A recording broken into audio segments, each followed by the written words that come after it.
Hello, friends, and welcome to the Turn Dollars Golf Podcast. This is Liam. Alongside me is Jack. Jack, we made it. We made it. All is good. All is well in the world, my friend. Exactly. So we are all set for Augusta. This is Masters Week. Before we get too involved into it, we do still have an event that happened this weekend. Yeah, congratulations, Akshay Bhatia, Valero. We won money, Cullen, and we go on to Augusta National. No, we'll go a little more into it than that. But again, Jack did kind of hit the nail on the head. Akshay Bhatia won it in a playoff after nearly tearing his shoulder apart in the biggest fight of the century. Fist pumping too hard after forcing a playoff. But he didn't even fist pump that hard. I know it was an interesting circumstance, that's for sure. Jack, what'd you think of the week? Any highlights, lowlights, things that stood out? Oh, dude, I was so nervous. I talk about it all the time, and I'm still gonna watch. So don't take this from my perspective. But I think the casual fan saw Akshay go up like 6 shots, and they go, "All right, another tournament that I don't have to watch on Sunday." And then, my goodness, Denny McCarthy turned into Steve Stricker at Deer Run. Like, it was one of the best performances I've ever seen. And as much as I love Akshay, I'm Team Akshay. I've been watching him since like Whistle Sports was a big thing. I don't know if it still is. I'm not cultured, but like his Whistle Sports thing was like right after Drive, Chip, and Putt. So I've been following this dude long time. So I'm Team Akshay, and we're lefties. So, but I wanted Denny McCarthy to win at the end. You shoot 28 on the back nine to force a playoff. That's dang impressive. And I thought he should have been rewarded for that. I'm happy Akshay won. Like, it's a win-win for me. But if you like that goal of Denny McCarthy, when you wake up Sunday morning is I have to go out and shoot. I can't remember what he shot now, of course, but I have to go 9 under. He shot 9 under. So what is that? 63? 10 under. Yeah, I have to do it. And he did it. Yeah. Like that. There's no other option. That's incredible. I think he should have won, but not mad. Yeah, I mean they and I can't remember the numbers specifically off the top of my head. We talked about it over text too. How many putts Denny had all week? 92. 92, that's what it was. And he had 8 total putts on the back nine on Sunday, which is crazy. So he really gave everything he could to try and win it. Now, if you look at the first playoff hole when he duffed one into the water, that was it was disheartening that was the way that Akshay won. I think it would have been very fun to see it, tooth and nail, somebody drain a 20-footer as opposed to a guy dunking it on the first playoff hole. But it was still a very respectable performance by Denny. Now, am I personally nervous that is going to cause some interesting waves this week at Augusta in terms of ownership and things like that? Yeah, but we'll get into that down the road. Outside of them two, did anything else stand out to you? I mean, Rory was. One more comment about that. Okay, so it's Akshay Bhatia, Denny McCarthy at 20, then Rory at third at 11, and then the fourth place was 10 shots behind.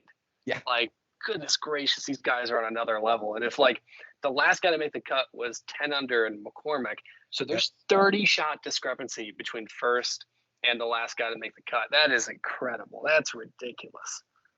I do just want to point out, by the way, Hideki Matsuyama finished T7. He made the cut on the number, played out of his ass on the weekend, and still finished, I think, 11 or 12 shots back of Denny and Akshay. So there was just no chance that anybody was catching them two, especially by the time Sunday, your end of the day Saturday, I guess, came around. So is there anybody that stood out to you though in terms of not Akshay, not Denny, maybe not Rory because he was T3, but yeah, I mean there were guys like Austin Eckroat who you watch for a little bit coming. Well, again, let me preface this too. This is a dumb statement, but as a golf nerd listen, okay, I know we're not talking about the Masters yet. I know it, but just hear me out. Masters is like every holiday celebration in America put into one for me. Like this entire week, I will not have a frown. I was watching guys like that on groups for like resources in terms of Augusta. So like you're watching Corey Connors go out and shoot -4 on Sunday. Yep. That looks good. He does good. You look at Austin Eckroat and you go, ooh, that short game was a little bit iffy. Now I'm down on him a little bit coming to a gut, like stuff like that I was watching for. So it was nice to see like Brian Harmon, he shot 4 under Sunday too, which was Yep. good. Maverick McNeely just couldn't put it together for 4 days, which was sad. Kevin Kisner made the cut. Oh yeah, first cut of the year for Kiz. Good for the guy. I mean, honestly, it's scary that we have to applaud that much for a Kevin Kisner made cut, but hey, he still got it, so he got a nice paycheck this week. Yeah, and then there were a couple guys that, obviously guys missed the cut. Ricky Fowler, Eric Yep. Cole, Yep. Benny On, Harris English, which I know you aren't a fan of too much. So there were guys like that, just watching out for a couple withdraws. That's just like stuff to like keep in the back of your head, because this is an event that, first of all, birdies were available. Let's just put it like that. Yeah. But bogeys were available. And there's That is true. opposite sides of the spectrum. And there were guys that found bits and pieces of both. And then there were guys that found clips, like total eclipses. Actually, no pun intended on the eclipse. But it was just honestly a good week.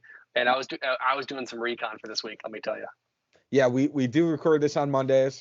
So this is the Eclipse Monday on the 8th that we are recording. So there you go. Good puns. Outside of that, let's get into DraftKings and FanDuel. How'd everything kind of look for you this past week? Did you win some money? Did you? Yes, I won money. Next. DraftKings and FanDuel both did good. Won money. Jack do good. Jack make more money for pocket to bet on the next week that I won't mention yet. Yes, there you go. No, Jack did solid in that. I went between DraftKings and FanDuel. I went 12 for 12 on making the cut. So I won money as well. I had a bunch of guys basically finish between, T7, T14, T25, and then I had Andrew Novick and DraftKings who finished T58. But outside of that, it was a lot of T7s to T25s for me. Yeah, I beat Liam by point. What did you say it was? 0.3 on FanDuel. We both went 6 for 6. I had a little bit more of a balanced lineup with a bunch of guys finishing T14. Jack had like 3 or 4 guys I think finished top 10.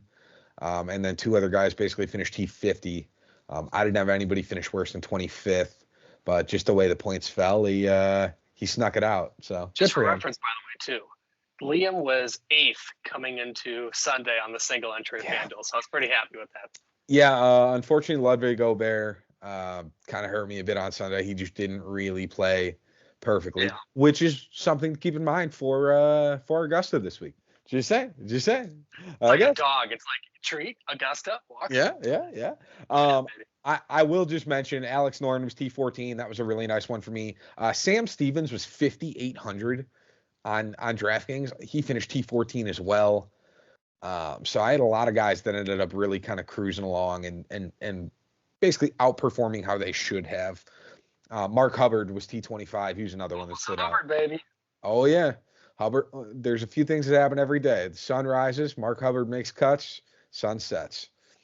So no, pretty good week for me, all things considered on DFS. I think I 3 or 4x'd my money on both FanDuel and DraftKings. Jack, I'm assuming, did the same because we were basically the similar amount of points. So you just want to get right into bets? Yes, because we did good. Spieth Homa Connors made cut parlay plus 140. That was a win. Rory Auberg and Noren made cut parlay, which was plus 103 hit. Friday at about noon, I put an X through that bet because Noren was like 5 shots back of the projected cut line. And literally, I went out, I sat on my patio, smoked a cigar, came back, and I think Liam had texted me 6 times, Noren. Yep. I'm like, what are you talking about? I don't ask questions. Okay, I don't ask questions. That was a hit. Corey Connors top 40 was a hit at minus 165.61 back there. Same with Homa top 40.61. Rory and Auberg top 40 parlay hit at minus 102. And then Nikolai Hoyard lost to Thornbjorn Olesen. For some reason, Thornbjorn decided to switch clubs. Something happened. So, 3.63 units up on the week, bringing us to 25.65 units on the year, which means if you want bets for the Augusta National Masters, you will have 25 bets from Jack because 1 unit equals 1 bet going into the Masters. What do we have last year? 27 from me? No, I think you were above 30. You had like 31, I Ah, think, last year. I know you dang. were. Well, again, I think last year you had Brian Harmon one week with like a bogey free Bogey round free. one, and you bet like 10 units on it, and he crushed it. So you got like 18 units right there. So if you take out that one, then you'd probably be beating it. I But haven't done that many crazy bets this year, but yeah, yeah. 25 bets coming in about 20 minutes. Yeah, Jack did pretty good on the bets last week. I went meh. I had Christian Bezuidenhout over Eric Van Rooyen and Garrick Higo. I thought Eric Van Rooyen was going to be the competition. He missed the cut. Garrick Higo decided he was going to actually play all 4 rounds and not withdraw. Bez still won, so I won 1.1 units there because that was plus 110. Andrew Novak did not finish in the top 40. He made another cut, but again, he finished like T55. I'm sensing that theme, and he will now be shunned for a little while as far as betting for me, which is unfortunate because he was playing well. We squad rode Nikolai Hoyard over Thornbjorn Olesen. Again, I don't know. That guy couldn't make a cut to save his life for like 4 or 5 weeks in a row. And of course, the week we bet Hoyard, all of a sudden Olesen wants to finish top 15. And then my last bet was Alex Noren, top 40 at minus 134. Again, he was outside of the cut line for all of about 95% of Thursday and Friday. And then all of a sudden at like 3 o'clock, 3:30 on Friday, I look and the plus one that Noren's currently at is all of a sudden at like T65. And I was like, he has a chance to make the cut. Everybody stay calm. We're going to do Don't ask okay here. questions. Yeah, we're just going to go with it. So no, that was a win as well. So I went 2 for 4. I still ended up being down 0.15 units, which is just criminally mean that's the way it worked out. So I'm currently 1.27 units up. It is what it is. You lost a couple beers. Oh, that's how really it is. Yeah, exactly. So it happens. A couple pennies on the dollar kind of deal. So it is. Are we going winners or wild card picks? Let's go wild cards. I went Eric Cole top 30, and I think he finished bottom 30, so that was nice. Yeah, Eric Cole was not it. That's a good way to describe it. I took Aaron Badley over Adam Scott and Harrison Endicott. I think Aaron Badley ended day Friday was like top 20, and then he didn't finish top 20. So I think Adam Scott ended up winning, but he was top 40. But no, that was a loss for me. Yeah, and then winners. I had Auberg at 14th, and then the McNeely at 58th, medaling week. There you go. I had both my guys finish T25, Corey Connors and Lucas Glover. So Thank God we're done with Valero. all right. So normally during the beginning of the new week, I would go through and give all of the details on the course. But considering Jack knows the specific names of trees located on 95%. You talking about like T Olive hole number 1, Yeah, like stuff yeah, like that. yeah. Considering Jack knows so much of that, I will go over some of the oversight, and we're gonna let Jack get into some of the specifics because I'm sure he's got nerding amounts of information that he could just pull out of the back of his noggin.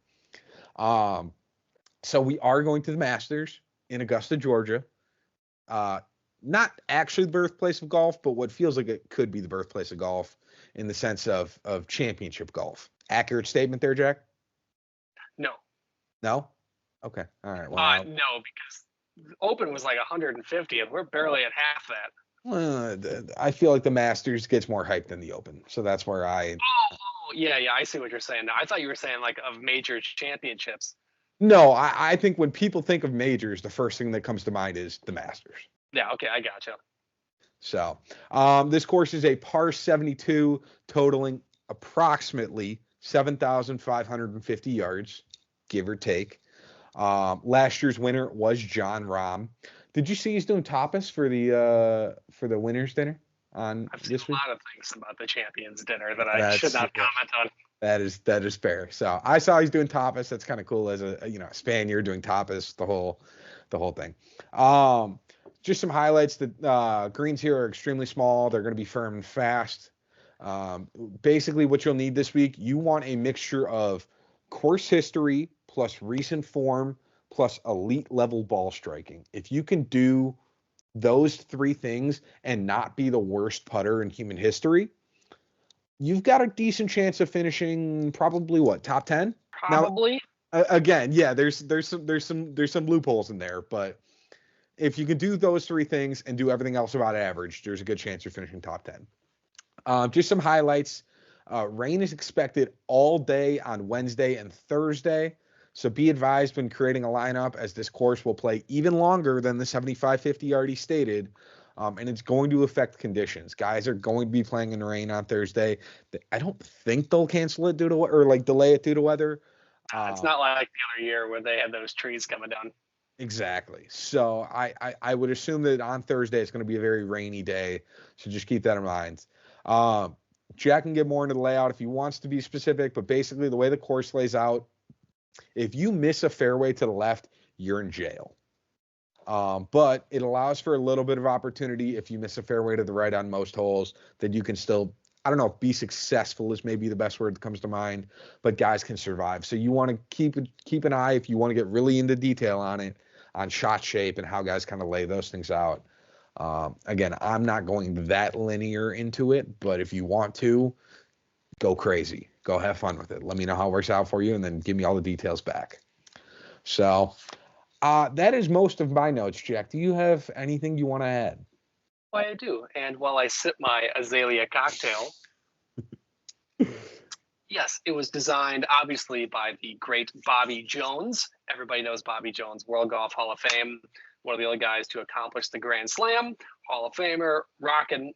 He obviously just did an absolute monster of a course alongside Clifford Roberts, who, by the way, I could spend an hour on this topic, does not get any credit for Augusta National. Like, you literally would turn on the broadcast and be like, Augusta National Golf Club designed by, and it's like, where's Clifford Roberts? Clifford Roberts was, by the way, okay, this is where the instrumental part comes about it.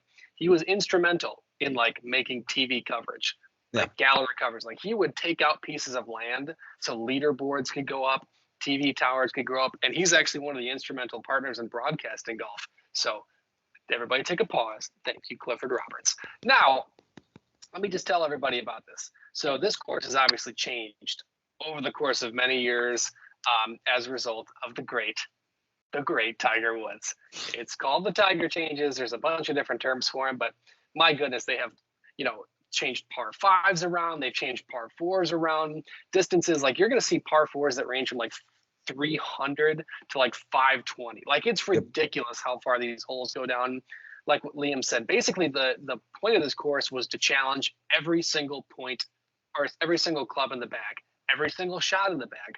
So there's holes that you want to play a cut, which, by the way, is amazing that Dustin Johnson won, because adversely, a majority of the holes actually play toward a righty draw. A majority of them do. With that being said, the undulations, you have to be so accurate. And this is probably the only course that I can think of outside of like some of those US Open events where they just kill the grass, that you have to think about misses as a professional. You really do. So, I mean, you miss by a green by a foot, you're rolling into water. You might see Rays Creek. You might see all these things that just really come into play. I mean, Amen Corner, you're coming down Magnolia Lane. I get so excited about Augusta National.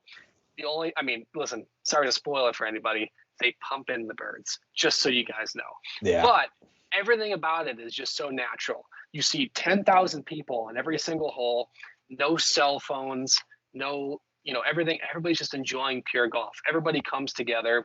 You have to be so precise about every shot in your game, whether you're 500 yards away or close to the green on a chip shot.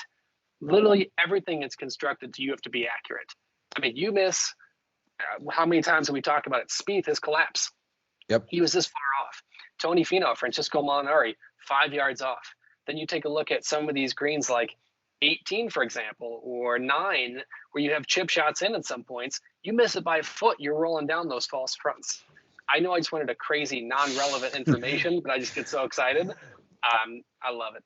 We'll leave it there. I feel like Jack could probably do his own 30-minute podcast on just the minute details of Augusta. And if that's something you want, let us know in the comments. But Jack can get extremely linear. They literally would go and order tree seeds from like eastern parts of Asia to go and plant. For example, hole 1 is lined with trees from Eastern Asia. You ever know that? Well, now you do. I have so much useless information in my head. I can tell you, listen, last thing I'll say about Augusta, because I know we want to move on. Everybody wants to hear about our analysis.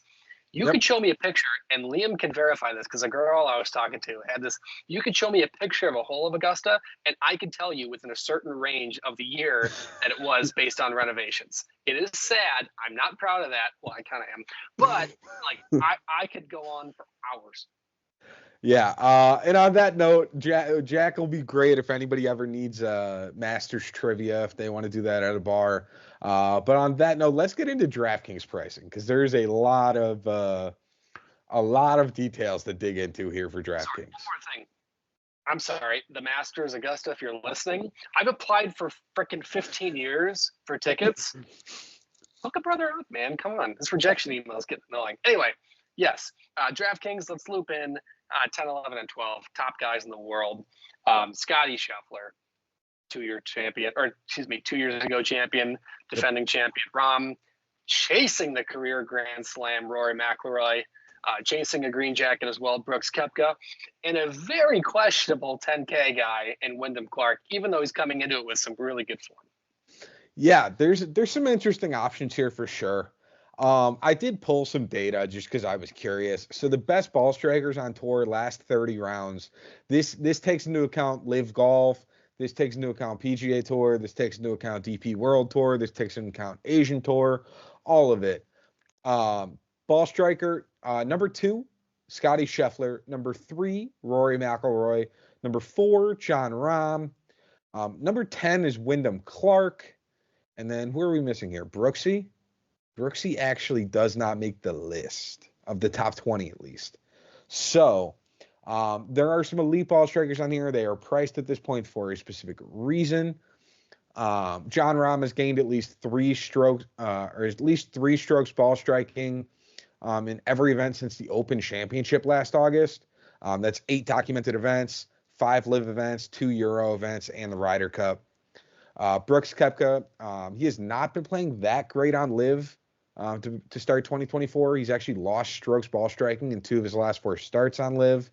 The only challenge is that Brooks Koepka seems to love majors. He just plays great when the Masters comes around. Specifically, his mindset about majors is that's like, I don't say this sparingly. It's Michael Jordan, Tiger Woods, Kobe Bryant-esque. And then if you don't know what it is, I'll summarize it in one sentence. Brooks Koepka goes, half the field goes, holy crap, it's the Masters, it's a major. They get nervous, they put pressure on themselves. He goes, I could, what is it, 89? I'm just going to round it up, 50 or 90. I could beat 45 guys based on nerves. And you take into account skills. Yep. I can beat 20 guys. So right now, just with that math, I'm in the top 25. Yeah. Now let me go out and make some shots and, bring this thing home. So it's unbelievable. I love that mentality. Yeah, it's again, the Brooks effect on Augusta is true, but he just has not been playing as Brooks-like as you'd probably hope for this kind of a price point in my eyes. The other guy I'll mention is Wyndham Clark. This is his first Masters appearance ever, which is generally a red flag. Again, course history is not always the most important, but this is one of those courses here at Augusta where course history is very, very important. Like, you can see the effects course history has on golfers. Tiger Woods. Yeah, Tiger Woods is a great example.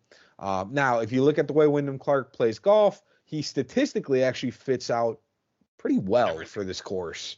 But again, because he's not kind of a part of that big 3 in terms of, Scotty, Rahm, Rory, I do think he's going to be overlooked as well. So there's going to be a lot of inherent risk just in Wyndham Clark as a whole. I think if you are playing a double up where half of your entries win, ignore him. But if you need somebody who's got a high upside potential that will not be very well owned, Wyndham Clark is probably the first guy I'm taking. Yeah, it is scary for me with Wyndham Clark because, first Masters, he obviously is one of the best players in the world. I think he's right around 4th in the OWGR, which, again, not necessarily the most logistic of it. But the events that he's really performed well at, which is, I think, a positive to him, are a lot of events that score lower. So he obviously is coming into it, which we both have our own metrics about it. So in the last 4 events leading into the Masters, he has gained 16.7 shots, which is really, really good, especially in a course where approach play is about as big of a category as you can ever imagine. Obviously, it comes down to putting, Yeah. which is why Scotty Scheffler at 12,100 is very scary to me, because while we think about 16.7 as pretty much 4 shots, a little over 4 shots a tournament, Scotty Scheffler tee to green is plus 47.2. That's almost 12 shots around. Adversely, I wish I had his putting stats. It's like it's either a toddler playing mini golf or it's 2015 Jordan Spieth, and there's no in between. I mean, even with his bad putting on times, he's still gonna probably finish top 10. I part of me does question that. I am curious what percentage of golf bettors in both the DFS and the betting world are gonna sit there, see Scotty Scheffler, and be like, everyone's going for him. I want to be different, and like try and go with a Brooks or try and go with a Rory for the Grand Slam or try and go with a Rahm. And like, at what point do you just take hey, this guy's gonna finish probably top 8? Like, I give it like an 80 to 90% likelihood he finishes top 8. Personally, that's pretty good. Yeah, he's only done that one time, and that's when he won in the Masters. Everything else has been outside top 10. But yeah, I mean, listen, the reality of it is, guys, let me just put it like this: there's a reason why they're all 10K. Like, I mean, we've talked about these guys for a million years. Scotty Scheffler, number 1 player in the world by like a country mile. Yeah. Rahm, obviously defending champion. You have to unfortunately ignore cuts when it comes to live golf, but he's been top 10 in every single event. And if we remember John Rahm is pretty freaking good at golf. And he's got that fire. He wants to win. Rory McIlroy has finally, which is, I think the world wants to see Rory McIlroy win.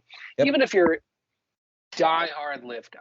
And I mean like the die-hard, you're kind of a tool at the beginning. Everyone, you hated Rory.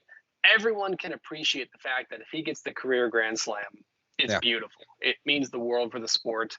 But the thing is, with that, he's been talking about winning a green jacket for like 15 years. Yeah. There's so much pressure, not externally, internally, which is scary. I do think at a certain point, like any of those top 4 guys are all just fair game in my opinion. Like, however, you're not a Scotty fan, all right? No, I was agreeing. Oh, you were agreeing? Oh, okay. I thought I heard No, I was like. So I think any of those top 4 guys are probably fair game to start your lineups off with. Really, it's a question of who do you pair with that guy in the following ranges. I think Jack and I can probably agree that Wyndham Clark should be the next tier down. Wyndham and Xander should flip, in my opinion. Yeah, it makes sense. I mean, it's $100 difference, but I get that. Yeah, that would make sense logistically. So I think that if you start with any of those top 4 guys, just get the right pairings underneath it based on our, what we're going to talk about here in the next little bit. So with that, let's get into the 9K range. We're starting with Xander Schauffele, as we just mentioned, 9,900, all the way down to Hideki Matsuyama at 9,000. Yeah, so let me just start up. Xander Schauffele is winning this. I'm not even going to beat around the bush. This guy dominates at Augusta. He should have won, but he, much like Francisco Molinari and Tony Finau, pissed down his leg coming into the final stretch of, his chance. He crapped it. But I'll always say, most consistent player tee to green. He is. He dominates here. He's played well. I just read a stat. I wish I wrote it down. Where I think he's had more finishes inside the top 10 here than any other course combined. It was some weird stat like that, which I was like, that's ridiculous. That's crazy. I have this. So he missed the cut here in 2022, but outside of that missed cut, Xander has 6 straight top 17s here. And then if you want to look at his ball striking, he is 7th in the field in ball striking, which is great. And I don't have his recent form up, but I can almost guarantee it. There's at least 2 or 3 top 10s in his last 5 starts, because that's just how Xander Schauffele plays PGA Tour golf. His last 4 starts are 5 runner-up, 25 at the API, and 4 at the Genesis. In those events, he has, in the last 4, sorry, my stat only goes to 4, 28.9 plus on tee to green. Yeah. That's I mean that's the numbers you're kind of looking for. So I think Xander is a spectacular option at 9,900. The only question is how can you get to him, especially if you start with a Scotty, you're probably not getting to a Xander, and if you are, you got to figure out the rest of it. Baby, bring it. Yeah. I hope you enjoy Mike Weir at 6,000. I don't know. He's the first one that came to mind. So sorry. Don't you dare. Sorry. Well, that's why I thought of him, because he was lefty. But okay. Outside of Xander, who else do you like in this 9K range? Spieth. Okay. My goodness. So here's the thing with Spieth, guys. His mistakes, when he makes mistakes, are here. Like, I know you cannot see my hands. I'm gonna just do it here. Like, it's major. And you saw that, like, he finished 10th, top 10, top 11. What was it, last week? Yeah. And we all saw on Instagram the diabolical mess he was in at every point. And he still finished top 10. Guy's a world-class putter. I always say his performance here when he won the second time is the most intelligent, well-rounded 4 days of golf I think I've ever seen. Now, again, not the best.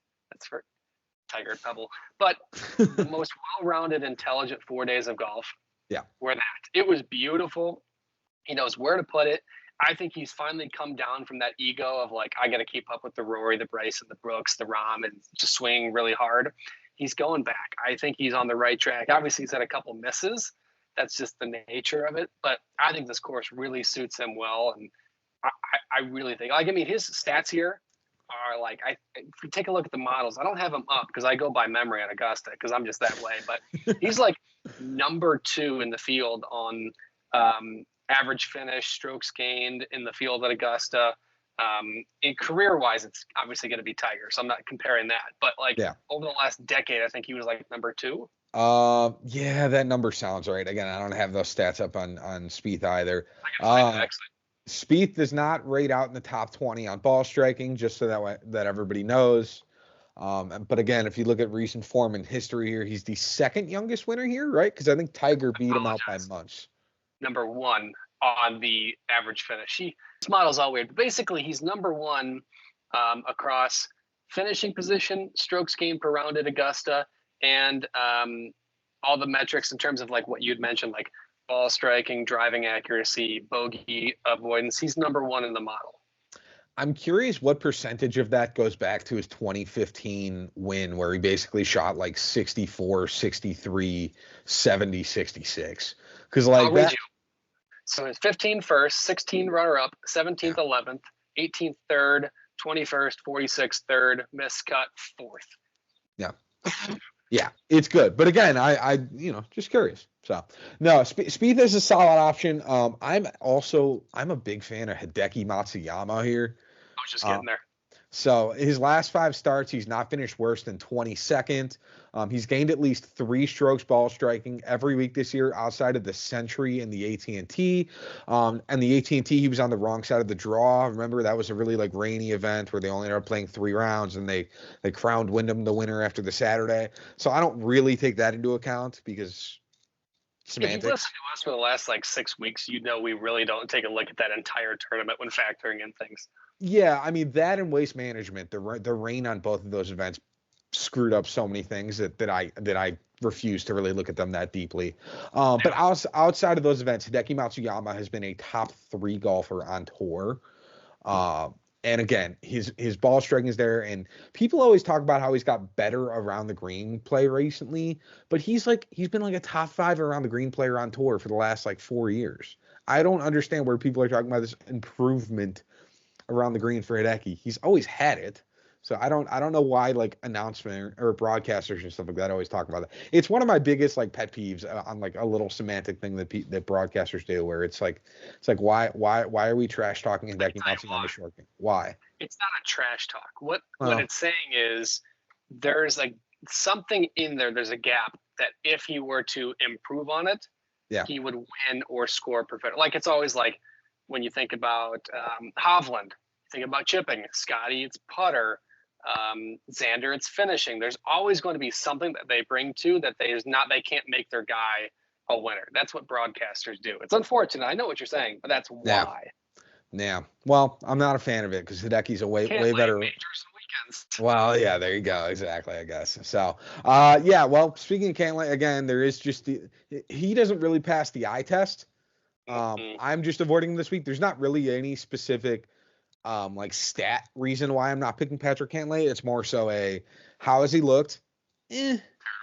How does he play in the Masters? How is he in a ball striking field?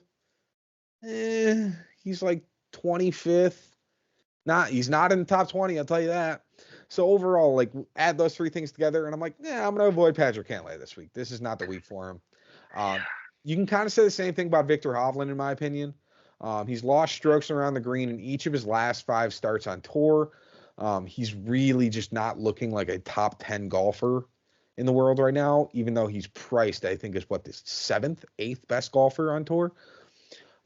He does not make the list for the top 20 either, as far as ball striking, which is a bad sign if you are Victor Hovland. Because if you can't finish around the green and you're not making a top 20 list in ball striking, that's a red flag. Number 1 in ball striking is actually priced at 9,600. Joaquin Niemann. He has played out of his mind on LIV basically the last 5-6 weeks. It is spectacular. Does he have the history to potentially win here? Yeah, it's probably not as deep and detailed as some of the other people you'd want, but he's got it filled out enough that you've got a chance. And again, first in ball striking, solid form. Getting to him at 9,600, also tough, but I think he's a very viable option at 9,600. Yeah, I like Joaquin. He's always been good. He was one of my winners picks the first like 3 weeks we ever did. So that was always fun. He's improved every single year he's gotten to the Masters. So I really like him. I think Hideki's going to be a rock star. Yep. He's second behind Scotty Scheffler in strokes gained from tee to green in the last 4 weeks. I also think that, not to switch the topic, but I think Ludwig is going to have a really good week. I think I'm with you that I don't really love Masters rookies. Yeah. Where has his nerves been? This guy sticks up to like 17 at Sawgrass and is like, yeah, I've done this 80,000 times. Like his worst finish this year was at the Century, which is like a major level field. Yep. Pause. I know LIV. Blah blah blah. Yeah. And has basically had consecutive genuinely had top 30s consecutively. So for a guy at 9,100, that's inside the top 10 OWGR. Has the ball striking metrics, has performed well, has the accuracy because he plays that bow. If you don't know what bow is, go Google it. It's too much time that I could spend talking about it. He is amazing, and I love him. And I think he's going to have, everybody has pressure and nerves when you get to Augusta, but I think he's competent. I really like him. Yeah, Ludwig Aubert is 13th in ball striking in the last 30 rounds. Will Zalatoris is 18th in ball striking the last 30 rounds. So again, a lot of ball strikers are in this range. So I think there's lots of good options at 9,000. Just don't hit the like 2 or 3 landmines basically in this range. Is all we're telling you. Yeah. Don't take Hovland. Don't take Cantlay. Choose what you want. It's so sad to not take Hovland because obviously the top am here. I picked him as my winner's pick last year. Didn't necessarily let me down, but he didn't win. But he just hasn't shown it. Yeah, it's just not connecting for Hovland. That's one where you just got to accept the fact that, you can't get to it, and then if it happens, you got to be like, hey, I took a chance. I'm okay falling on the shield here. Like, yeah, guy couldn't do anything prior to this. So exactly. All right, into the 8K range we go. We're starting with Cam Smith at 8,900, all the way down to Shane Lowry at 8,000. Yeah, well, it's interesting to me that Shane Lowry's in this category because he always plays really, really well at the Masters, and he's playing really well. Interesting. But I want to spend a minute talking about Bryson DeChambeau. I like Bryson DeChambeau, so those middle fingers are fun. The only reason I'm giving it is because he disrespected Augusta National. I like Bryson. He's fun. I think he's interesting. I think the way he approaches the game is awesome. I don't know why he gets all this crap from everybody. The way he approaches it's really cool. But don't ever par 62. Let's talk about it. His best finish is 21st. He's done basically worse every single time. He's missed the last 2 cuts. His average finishes here is 52.6. The only two metrics across the entire board that he's positive in is strokes gained off the tee and strokes gained approach. And strokes gained approach, in his career, he's 0.03 shots in the positive. So everything else across the board is negative. I get he's coming into it with 4 straight top 10s in live. Yep. I'm not disrespecting what he's coming into it with. This course is a different ball game. And I think if we were sitting here looking at USAM Bryson DeChambeau, I think he'd be well priced because this guy approached it so well. But to put it in perspective with a guy like, Shane Lowry, who's always played well here, former champion and green jacket holder Dustin Johnson, Camo, who's finished in the top 5 here, one of the best putters ever, Finau, who's always played well here, Cam Young, who always plays well here. Like, I just don't get it. I don't. Yeah, one of the things Bryson does do good is ball striking. He's 13th in the field in the last 30 rounds. So that's where I kind of get it. He's got 2 of the 3 metrics you're looking for. He's got recent form. He's got ball striking. The only thing he doesn't really have is the course history. Now, again, he did finish T21 here back in 2016. I think he was still listed as an amateur then. I don't think he was actually a professional at that point. And if he was, he was newly a professional right around that time. So again, it's an interesting play. I wouldn't get to him, but I don't hate the price point, I think, as much as Jack does. But he's not my first choice in this range by any means. A couple quick notes about some other guys I don't like on live. Cam Smith. Sorry, I'm just looping it through. It made sense. Cam Smith has lost strokes ball striking. He's lost strokes ball striking in 3 of his last 4 starts.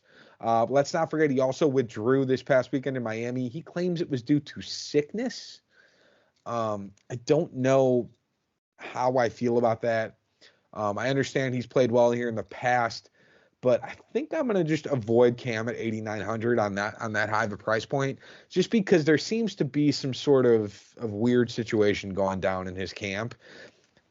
Again, it's funky, but it's a lot like Victor Hovland in my eyes right now, where I'm like, hey, I'm going to avoid it, and if something magical happens out of the blue, I can miss out on Cam Smith. That's no problem for me. I will talk about Cam Young. He is 3rd on tour in ball striking. He's also got really good course. Well, he's got good course history here. He finished tied 7th here last year. He did miss the cut 2 years ago, but then played well the year prior as an amateur. So he's got solid enough course history, and again, he's got all the other metrics you're kind of looking for. So Cam Young at 8,500, I don't think he's going to be very popular. I think Cam Young scares a lot of people because of his ability to really fluctuate up and down in terms of finishes. What? That's true. So I think especially if you're in single entries or if you want to be a little different from the rest of the crowd, I think Cam Young is going to be a great choice as far as either A, winner's pick, or B, somebody to be really good as your 2nd, 3rd, 4th option in DFS. Yeah, I think this is probably the most like risk reward category, because obviously we're not taking a look at the 6K guys, because the conversation is risk reward, and the reward for these guys is top 10. Cam Smith has the ability to, Dustin Johnson has the ability to, JT obviously does. But I mean, you take a look, Max Homa. I love Max Homa. We could talk all day about Max Homa. He has not finished in the top 40 here yet in 4 attempts. His average career finish here is 72.8.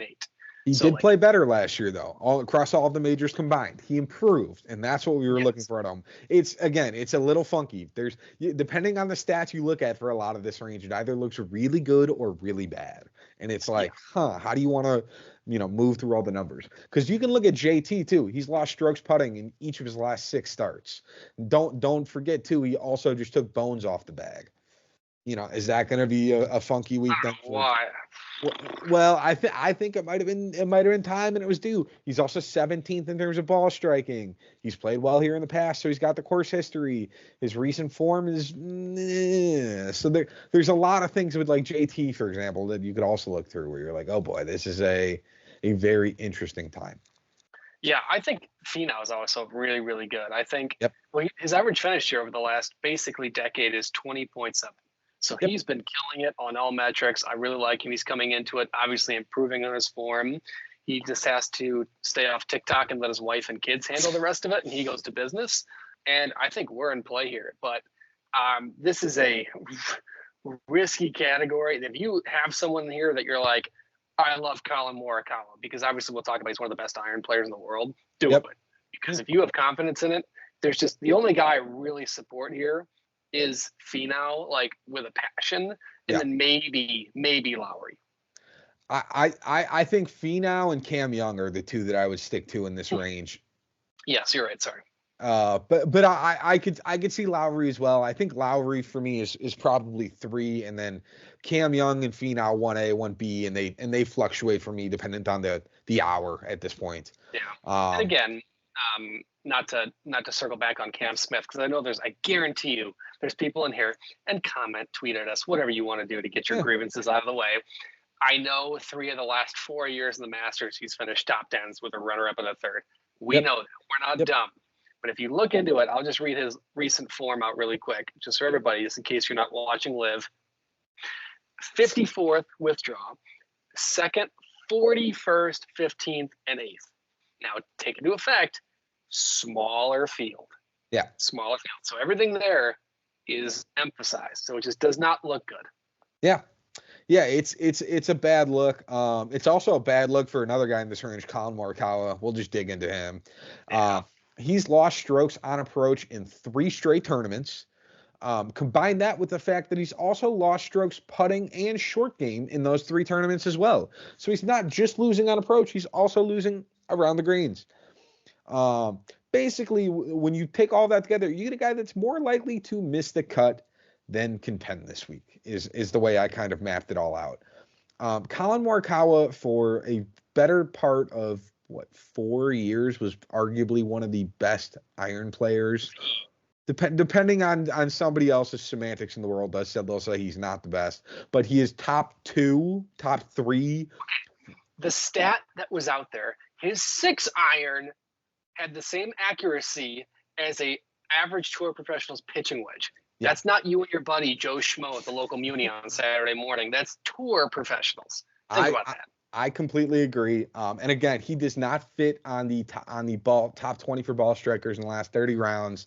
He is somebody that I am avoiding. I almost bet Colin Morikawa to miss the cut as a straight up bet. Now, I didn't do it because I wussed out, but I was close. I typed it in and then I backed out because I was worried. But that is my thought process on Morikawa this week. I didn't even mention it, by the way. Shane Lowry is actually ranked 9th in ball striking the last 30 rounds as well. So he also fits in the model quite well. So just draw and yeah, there you go. All right, into the 7K range we go. Matt Fitzpatrick at 7,900, all the way down to Harris English at 7,000. No, Phil Mickelson at 7,000. There we go. The disrespect to Matty Fitz in this category is insane. Because he is, and again, recent form has been good. Last 2 tournaments, 10th and a 5th. A little bit of a questions in between. We can talk about those. But Masters finishes 10th, 4th, 34th, 46, 21, 38, 32, 7. Average finish at 24. Take all that into course history. Like, this is like course history number 1. Like, if there's a list of where course history matters, sandwich that puppy on top. I'm so excited. I can't even sit down. My head is like, I feel like I've lost 100 IQ points talking about Augusta. Like, I just get so excited. Like, I hope everybody has that like one thing in their life that they're so passionate about that like when you think about it, all coherent. Like I go from my corporate job that I'm talking like, dear Liam, I hope this email finds you well, like going through everything. And then I'm just talking like, you think Augusta National, and I can tell you like Matt Fitzpatrick, the way he moves the ball, the way he compresses irons, brings about spin and really drives into the greens. But I go, Matt Fitzpatrick, 10-4, 34 is coming into it. Like, I don't know what goes on with me with Augusta National. This guy's a rock star. 7,900 is mad disrespectful. Yeah, 7,900 is a tough one for him. I guess you could probably look at recent form as the reason they put him there, because he's not been the most consistent. I know he's had a couple of spike weeks where he's played decently well. But again, Yeah. that's the only reason I can think of why they would put him at 7,900, because I agree. I think he's a pretty good option in this range. I also like Sahith Theegala at 7,700. I think he's a really good option in this range. He's just off the list at 21st in ball striking. So I'm going to basically group him in with that top 20, because I looked at him and I'll give it away. Him and Kirk Kitayama are the differential between them in top 20 is like 0.02 on the ball striking. And I'm like, okay, well, that's basically the same. If you look into Theegala's form, he's actually been playing really well coming in here. He also finished T10 here last year, so he's got the course history as well. So Sahith Theegala, 7,700. This is a Cam Young, another kind of high risk, high reward option, but I feel pretty good about Theegala at that price. Yeah, I like Sahith a lot. I think we're all fans of him, and we want to see him succeed and top 10 in his Masters debut, which is hard to do, especially with a guy that cuts the ball like that. So that's mad impressive. Yep. Guys, this is a really good category. You have, Corey Connors, who's one of the best ball strikers in the world, that's always played well here. Outside, and I'm just going to say it outright, you can get mad at me, got shafted by the weather last year, has three straight top 10s and then a 46. So he's coming into it with really good form in terms of Masters criteria. Yep. And he's, made every single cut. Everything has been good. The only bad week he's had was 57th at the Sony, but everything else since then has been really, really good. Just hasn't gotten to that point where he's been in the contention for a win. Yeah. Former champion Patrick Reed, who's obviously been improving each and every week in terms of his golf game.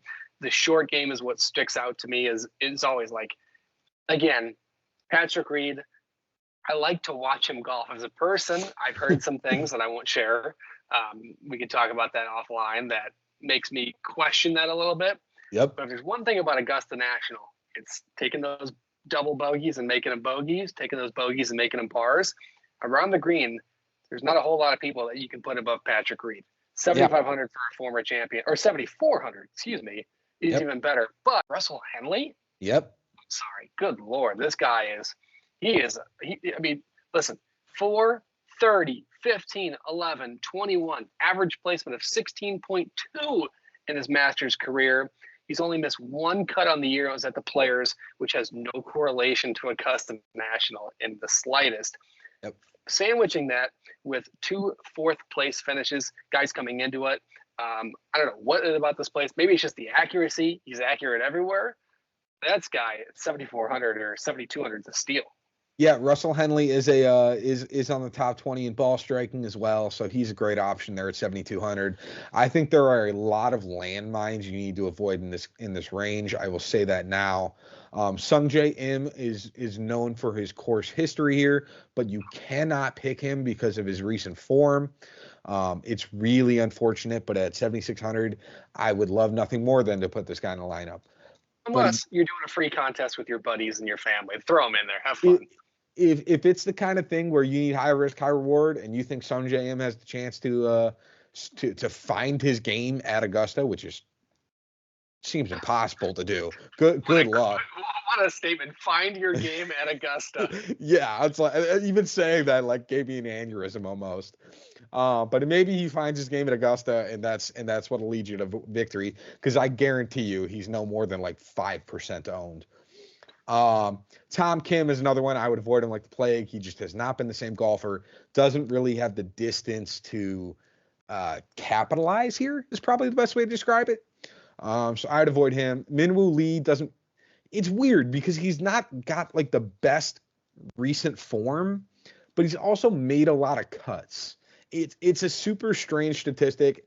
I'm probably gonna bite myself in the ass saying this, but just for whatever reason, I can't get to Minwoo Lee because of the fact that he's been so up and down. He just okay here. Yeah, he plays okay here. His form is okay. It's a lot of okay in my eyes, and that's not what I want to see when I'm looking for a guy to throw into a lineup. Ricky Fowler, again, recent form problem, so don't pick him. Justin Rose is an option. He's just not plays well here. Yeah, he's just not exciting, but yeah, he does play well here. So I think between him, Henley, and then I don't hate Siwoo Kim. Siwoo Kim dominates, especially with the irons. I think the metrics are a little bit off on him. The only thing that's scary is he has the volatility, but since Yeah. he missed the cut here in 2017, 24, 21, 34, 12, 39, and 29 for Siwoo Kim. So Yep. definitely not a bad option. One guy I would fade like the wind is Akshay. Yep. And I know that it's going to piss off a lot of people. Rookie just had a win. Yep. Injury. It's the dirty 3 for Augusta National. I mean, let's just be honest, guys. Number one, Augusta rookies always are very scary. I just, with the injury, you got to be on your game here. And those mistakes are so emphasized that although he can get to improved, he can get to 20 under. You're not doing that here. And I think that he's putting a lot of pressure on himself. And I know that's such a like an ESPN thing to say, like just create those dumb arguments. I don't think he's sniffing cut. And I hate to say that. Yeah, I don't hate that take. Last guy we'll mention in this range, Phil Mickelson is 7,000. He finished runner up here last year in what feels like the story of the Masters last year, where he just kind of was like Phil Mickelson at what 50 years old when ended up finishing runner up. He's at 7,000. He's not a bad option. He's played meh on live. He has won here 3 times, so he's got the history. And he is a solid ball striker. He is just outside top 20. I think he was like 23rd or 4th. So at 7,000, he's not the worst option, but he's probably not the first option you should go to at this range. I would stick with, the Henleys or the, if you can get to them, the Galas or like a Lowry or Fitzpatrick. Yeah, that's the beauty of this event, because this is when Phil Mickelson was like peak douchebag, Yep. shut his Twitter down because everybody's coming at him, and the golf world went, Yep. holy crap! This is what the beauty of the Masters is, and that's why I'll say it. I've said it online, offline. This is the one week where there shouldn't be a division. We should all be unity. Like, this is such a beautiful week. I love Phil Mickelson. I don't agree with some of the things he's done, said, blah blah blah. To Liam and I, lefties, we idolized Phil Mickelson, Yep. Bubba Watson, Yep. Mike Weir. Yeah. I love Phil. Now Akshay, but no, it's early. We got a couple of years on Akshay. Well, yeah, Akshay's 22. He's a baby in all senses of the word. But no. All right. With that, let's head right into the 6K range. Starting off with Cam Davis at 6,900, all the way down to, well, who do I want to say on the 6K range? Let's go with Freddie Couples. That feels like a good one to. Legend. No, nobody dislikes Freddie, so we'll go with him. So in this 6K range, Jack, who you feeling? Well, I'm so glad you asked. There is a man, a myth, a legend, people might say, the greatest of all time. Matthew Pavon? Whose name is I'm just kidding. But LT Gray, Tiger Woods, reasonably priced. Let me just put it like that. No, he's not. No, you should have been 6,100 maximum. He's withdrawn from more tournaments than he's played in the last 2 years. Come on. Okay, Garrett Kigo. Tiger Woods. If there's one thing that we have learned in life about Tiger Woods, when you count him out the most, it's when he performs. Yeah. This is the spot of all spots that Tiger can perform and can play well at. Now, the big if, obviously this is a big if, and I'm not dumb, and I'm not just like Tiger Woods, blindfold me. 4 days. Can he do it? I've heard things from Nota Begay that say, he's having trouble with mobility. Then you watch live at the Masters today and you read the reports, and he goes out and shoots 31 on his 9-hole practice round, out driving Will Zalatoris on every single hole. Yeah. That's crazy. Think about at an event, and if anybody turn on live at the Masters, don't be dumb. There are guys like Xander Schauffele that were saying he was hitting shots into greens that were bouncing, and he was fortunate enough to be around par. And you have a guy, that Tiger, that just shot 31 in a practice round. He's going to have no nerves. He knows exactly what's going on. 6,800 for the greatest golfer and arguably greatest athlete of all time is a no-brainer. Like, he doesn't need what? Let me just give it. He doesn't need a yardage book. Yardage book has been up here. Got it. No, and let me clarify. I would love nothing more than to see Tiger Woods win the Masters. Yeah, I would be running around my street with my shirt off, waving it above my head. I 1,000%. would urinate off my patio. Well, By the okay. way, last time One of the those is Masters illegal, finished, but only if you get caught. Last time, and by the way, not just saying this as a shameless plug, my birthday. Last time, April 14th, Masters finish on my birthday. LT Gray won. Just saying, it's a pattern. It's coming. again, I would avoid putting him in a DFS lineup. Maybe throw, a dollar on him to make the cut and have that be your only source of Tiger Woods action for the week. That is all I will say. I would not rely on putting him in a DFS lineup because there is probably a 33% likelihood that he withdraws in this tournament. Jack is in pain hearing that, but unfortunately, based on recent history, I am correct here. He does not like it, but Our golf podcast. I'm sorry. I hate to trash talk the GOAT, but he is more likely to withdraw than to finish 2 rounds here. I know. I'm the worst. What can I say? Yeah.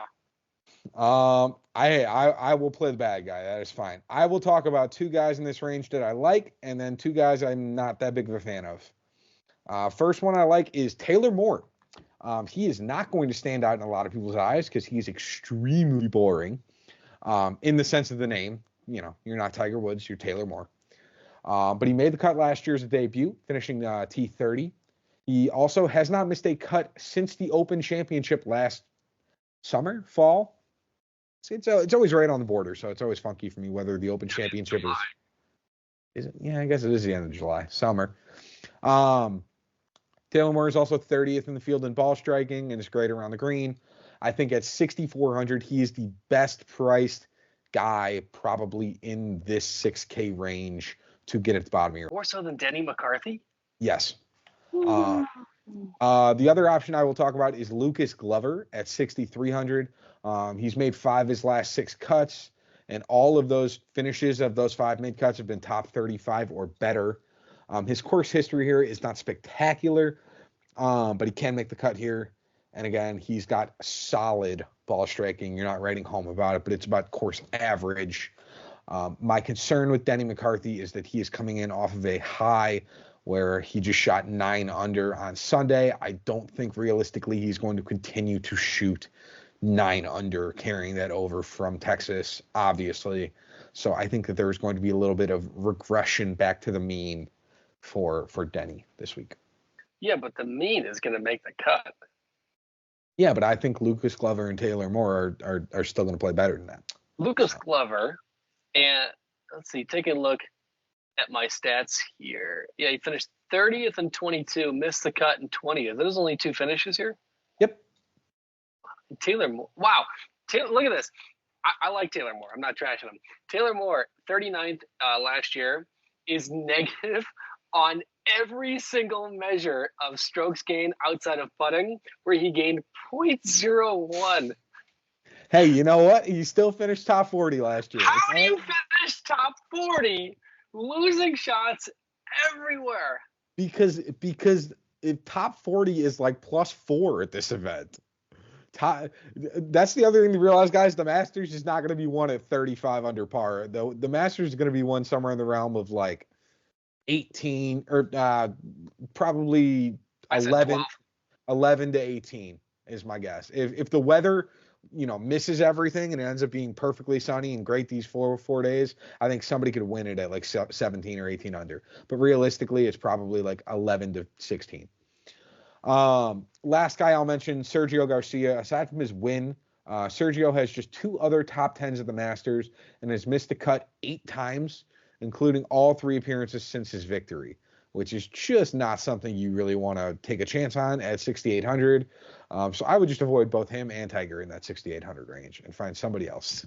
Skip over that. This is why everybody's Team Jack. This category is very interesting because, we have guys. I'll just skip over the guys you mentioned, but like Austin Eckroat, horrific short game. Yep. Really bad. Like Victor Hovland, avoid him. You have guys like Danny Willett. You might go, ooh, former champion. I know Danny Willett. Let me just read. This is hilarious. Danny Willett's, he goes, win, miscut, 25th, miscut, 12th, miscut. Average finish is 64. In 26 rounds, he's lost strokes almost everywhere, but still, it doesn't make sense. Guys like, I like Denny McCarthy. I mean, going back to the medium at 6,200, let's just say he shoots, even for 2 days, which is realistic. That's a made cut, 6,200. I love that. I think he can make the cut. I think there's more upside with Taylor Moore and Lucas Glover. Yeah, I don't know about Lucas Glover just because of the way the course may lay out in terms of the first 2 days with weather, because distance plays a role. Yeah. Speaking of distance, Christo Lamprecht, which if you live under a rock and you don't know who this guy is, go take 3 minutes and Google it because he's 6'7" and a behemoth. This guy is one of the best amateur golfers I've ever seen. He is the number one amateur in the world with an average point of 1,281.9 in the last 104 weeks of amateur golf. Think about that. He has 34 events. Exactly half of them have been top 10 finishes. His worst finish in the last 6 months was the Alfred Dunhill Championship, where he finished 44th. 6 months. That's ridiculous. Now, I know, Masters debutant, I understand that. He played at the Open. He knows what major pressure is, and he made the cut. He was actually I can't remember. He was like top 5 after round 1, then shot like 79, barely made the cut. But he made the cut. He knows what this pressure is. I think if the weather actually rings like it's supposed to, the gap in the scores is going to go from average of 1 to 2 over to 3, 4, 5 over. Yep. And I think with the distance measures, he's automatically going to get a stroke on the field just because it's taking so many metrics out of play. So at 6,100, I think number one, I think he's going to be the low am, but I also think he can make the cut. So this is where Liam talked about earlier, Scotty, Xander, you got to sandwich a guy down here. I think you can go Christo and Denny at 62, 61, and then maybe get I don't know. But Corey Connors. Yeah, that's actually, I like that. Yeah, so that'd be an interesting way to do it. Regardless, we listed a lot of names here. We probably listed 60 names of the 90 golfers in the field, it feels like. So apologies if this is a longer episode, but this is also Masters, and this is when everybody in the golf world wants to bet all their golf money anyways. Masters? Yeah, exactly. Squirrel. No, all right, DraftKings lineup, Jack. Let's start us off. What is your DraftKings lineup? Brooks Koepka, 10,200. Xander Schauffele, 9,900. Jordan Spieth, 9,300. Corey Connors, 7,500. The greatest golfer of all time, Tiger Woods, 6,800. And Denny McCarthy, 6,200. I think for my first 4 guys, first 5 guys, really, it's course history. They've proven time and time again they can perform. I think this is going to be one of those Masters that I think is probably not going to go to 18 under. I think it's going to be a lower scoring, especially if those first 2 weather days hold. Yep. So I'm thinking it's going to be a tight bunch of group, and I think those guys can separate it with the knowledge and the locations and the secrets they have. Denny McCarthy, 6,200. Putter is what's going to carry him. Anything else just has to get on the green. Once he gets there, 6,200, he should make the cut. He's going to beat 40 guys and 40 in ties, really. So yeah, I think you got it. All right, no, that's fair. Again, reliant on the guy's putter. That's a terrifying one for me. But I understand. So for my lineup, I went basically ball striking and course history for the first 2/3, and then my last 2 is just kind of, guys that are going to make the cut. So DraftKings, Scotty Scheffler, 12,100, Hideki Matsuyama at 9,000, Cam Young at 8,500, Sahith Theegala at 7,700, Taylor Moore at 6,400, and Lucas Glover at 6,300. Lucas Glover is a scary one, especially if that weather comes in. But I like the top 5. My FanDuel lineup, I'm open. Brooks Koepka, Jordan Spieth, Hideki Matsuyama, Xander Schauffele, Taylor Moore, Denny McCarthy. There you go. I loaded the top 4 though. Yeah, that is fair. That is so fair. Did you. Yep. Yeah, you and I did a similar concept, just different. It ended up being a similar result. We just used a lot of the different pieces. For my FanDuel lineup, I started Scotty Scheffler at 13,000, Rory McIlroy at 11,800, Xander Schauffele at 10,900, Cam Young at 9,500, Taylor Moore at 7,500, and Lucas Glover at 7,100. Yep. So we'll see. On to bets. All right, everybody. I would say everybody lock in for Jax because he's got 25. I took less than 25. How many do I have here? 8, 7. I have 7 bets. So for my bets, I'm starting off Taylor Moore, top 40 at plus 150. My second bet is Joaquin Niemann, top 20 at plus 100. My third bet is Eric Van Rooyen over Charles Schwartzel, round 1 at plus 140.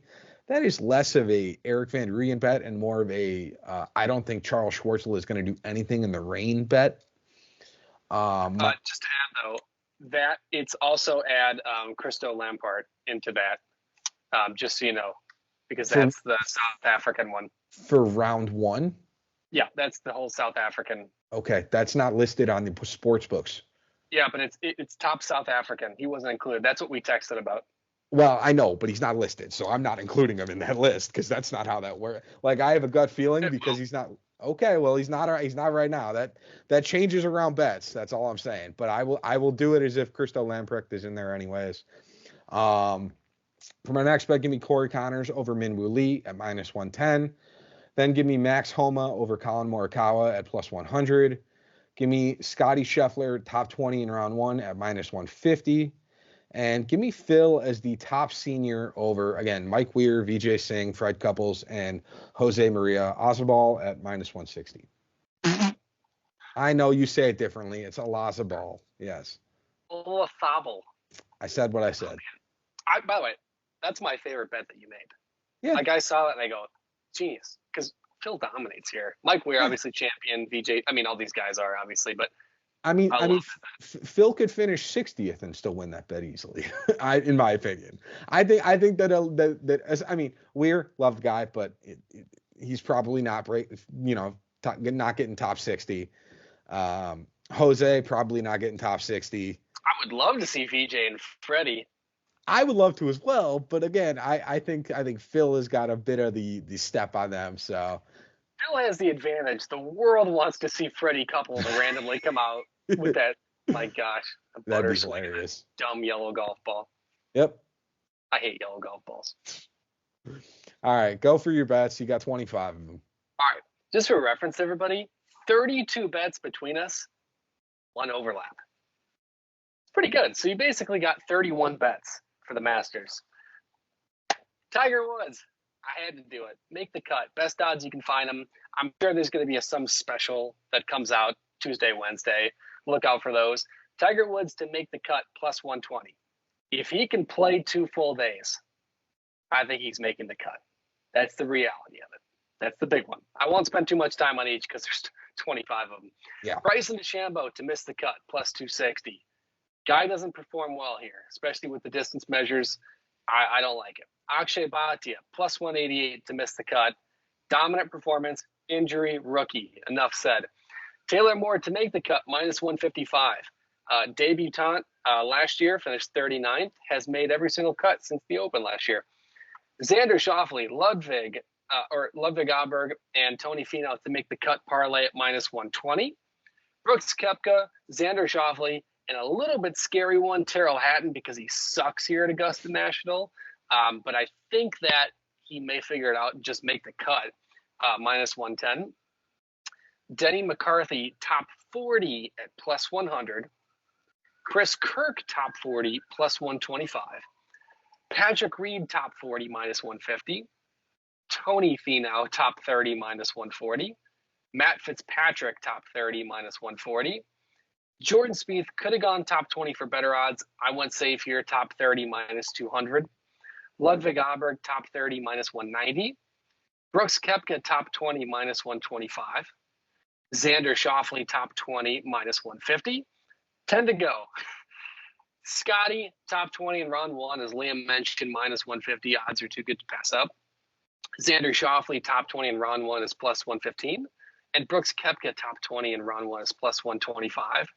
I also have another Bryson bet, and it's Bryson to finish 25th or worse at minus 120. He's only done it one time, and like Liam said, is when he was playing like an AM, or was an AM, excuse me. Another Bryson bet, actually, and it's him to lose to Joaquin Niemann, who is one of the hottest golfers in the world right now at minus 120. I have Minwoo Lee to beat Akshay Bhatia at minus 114. Never seen those odds before. Probably my favorite bet, and I kind of hope it loses, which I know is weird to say. Less than 2 holes in one, minus 175. I think that was available in like Bet Rivers or something. I saw that. I'm like, I don't think I've ever seen 2 hole in ones at Augusta. Par 3 contest, yeah, but like I can't remember a time. Yeah. Christo Lamprecht top 40 at plus 320. That was who I just talked about, the AM. I have Scotty, Brooks, and Xander top 20 parlay at plus 250. And then I finished it off. I know it was a Xander top 20, Xander top 20 in round one bet, but Xander top 10 at plus 180. I think it's been proven. Top 10 or missed cut.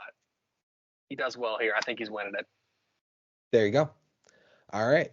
Just to clarify, how many? Yeah, you get deep breaths. Exactly. I did pull up DraftKings and I did some research just because I want to know what's going on with the Eric Van Rooyen bet because Christo Lamprecht is South African. I have a note here that says DraftKings Sportsbook is not including Akshay Bhatia and lefties because this was finalized prior to him making the field. Christo Lamprecht is also not included in the South African bet because he's an amateur. So technically, he's not included in that. I just want to be clear, based on what DraftKings says. Weird, because he doesn't populate on it either, which makes sense. When you look it up on DraftKings, it's only Eric Van Rooyen and it's only Charles Schwartzel. Christo Lamprecht is not an option to click. So I'm gonna play it like it's just those two. If I'm wrong, hopefully it voids or you win it. I'm hoping it'll void because it doesn't make sense otherwise. And I just looked it up on DraftKings anyways. So there are some strange semantics behind it. But I'm gonna leave it in and let's just hope that EVR wins it anyways because I think he's got a decent chance to. So, otherwise, free money alert everybody. Well, yeah, exactly. I don't know why that is listed the way it is, but I will accept the fact that DraftKings has no clue what the heck's going on. So we will take it. So all right, do you want to go wild card or winners picks? I have 2. I'll just do my wild card picks and we'll finish with winners. Go for it. My favorite one, and I think you guys can tell where I'm going with this, Xander Schauffele to be in the final group on Sunday is plus 850. I love it. Then I had a fun one. Bryson and Akshay missed cut parlay at plus 836. I think that Akshay is definitely missing the cut. I think Bryson's relatively 50-50. And I almost made it a bet. So I just threw in the wild card spot because I wanted to watch for it. Love both those guys. There you go. I kind of took a page out of your book on the wild card. I did actually end up adding in a second one because I have it as a legitimate personal bet, but I realized that it's not actually. That's not a wild card. That's a lock. Well, I'm throwing it in as a wild card because I have it as an actual bet, but I'm not. That is more so just for my notes than anything else. I do have some personal stuff on Tiger. No. Do not squad ride that. Do not squad ride that. Do not ruin this for us. All right, never mind. We were just going to get rid of that. But Tiger Woods made cut. If we squad rode that, it's already in my sports book as a bet, but whatever. That's okay. But on the pod, squad rides have been known to suck. Well, okay. No, my wild pick then is Joaquin Niemann and Sahith Theegala top 20 parlay at plus 305. This podcast is never getting aired. Dude, what are you doing in this podcast? Straight up. I'm so confused. All right, let's go to winners here for Augusta. What do you got, Jeff? Oh my gosh. So my pre-year pick, which obviously if you watched the first episode, we did our predictions for the year. I had Brooks Koepka. But my official plays this year are Xander Schauffele winning it all, which I've already said a dozen times.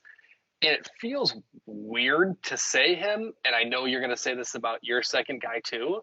Yeah. Matt Fitzpatrick is the he's like plus like 5,000 to win. That's my my second guy, I guess. Yeah. I mean, I was the same boat.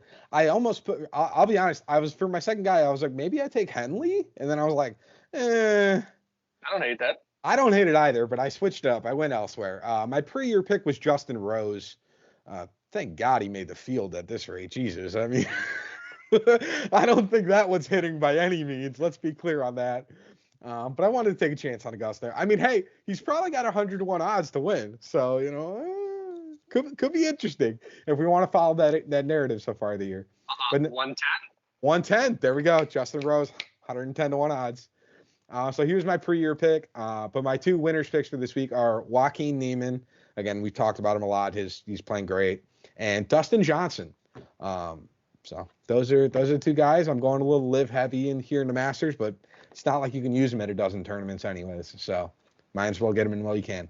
And we're going to be rooting for Tiger. That's the reality of it. And Rory and Spieth. There you go. I just hope, outside of Tiger, because I just want to experience that thrill one more time in my life, I hope come Sunday it's competitive. That's all I want. I want that. I want my anus to be clenching for 12 hours on Sunday. Bro, do we need to redo this whole podcast? You're talking about anuses and everything else? Oh, man, what a... I'm sorry in advance for everybody that's had to listen through this last hour and 20 minutes. Jack is a little bit of a special case once it comes to the Masters. He gets a little involved. So listen, let's talk about it. Okay, first of all, if you follow socials, you're also going to be up for UFC 300. We're going to have some predictions and plays. Then it's freaking Masters. That is a heck of a week. I don't know what's going on. My head's going to explode come Monday. We're barely going to be functioning. Yeah, Jack's going to need a new set of eyes come Monday because he's going to be glued to the TV, to his television and the blue lights for maybe 72 straight hours. Please, if anybody from my company is listening to this, turn this off. I had both of my work monitors. I had my one TV right here set up for, I can't remember. One of them was Cubs baseball. One of them was the Iowa women's game. And what was my third monitor? I texted it to you. I go, I'm an idiot. I'm losing my... It was some sporting event. Gosh, yeah, geez, I forget. Oh, it was golf. Oh, golf, duh. Yeah, it was golf. So I had at any point 5 monitors going and my phone to take the picture. So if you can imagine what Masters is going to look like, my blue light glasses make me look like a 93-year-old, but I have to wear them. Yeah, those are going to be on, and Jack's going to have a fun time this week. We will leave you guys there for Masters Week. We're not gonna I'm not gonna bore you with any more of Jack's in-depth analogies and crazy master knowledge this week at least. I can't promise he's not gonna try to pull it out on another week that's not the Masters. But on that note, I mean, happy betting this week. This is going to be one of the bigger betting weeks in all of golf. So bet smart, bet strategic, bet what you can, and let's go out and have some fun and win some nice money this week. It's Augusta, baby. We did it. Georgia!